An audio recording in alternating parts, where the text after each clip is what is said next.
The molecular visualization with nano is a virtual reality platform. நம்ம molecules எல்லாம் வந்து ஒரு 3D ஸ்ட்ரக்சரில் நமக்கு தெரியும், ரைட்? இந்த விர்ச்சுவல் கேம்ஸ் எல்லாம் விளையாடுறீங்க, ரைட்?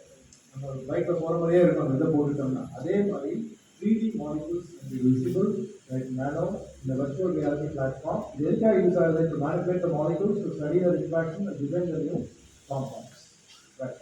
So டேட்டா ஜென்ரேட் ஆயிடுச்சு நம்ம டேட்டா இருக்கு. ஒரு பேஷண்ட்டுடைய ஒரு கிளினிக்கல் இன்வெஸ்டிகேஷன்ஸ், அவங்களோட லேப் இன்வெஸ்டிகேஷன்ஸ், அவங்களோட எம்ஆர்ஐ எல்லாமே நம்மகிட்ட இருக்குன்னு வச்சுக்கோங்க. கிளினிக்கல் டேட்டா இருக்கு.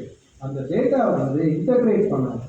Imaging data, clinical data, literature data, biomedical எல்லாமே இன்டகிரேட் பண்ணிட்டு அதை clinically apply. So clinically apply பண்ணும்போது P4 ஃப்ரேம் ஒர்க்னு பேர். P stands for predictive, preventive, personalized and participative. So predictive biomarkers பண்ணலாம், preventive tools for disease prevention, participatory and personalized focus on individual treatment needs. So இத்தனை வந்து நம்மளால AA மூலயமா நிறைய informations gather பண்ணி without invasive procedure ஹெல்த்தை வந்து பாதுகாக்கிறதுக்கு AI is very very useful, right?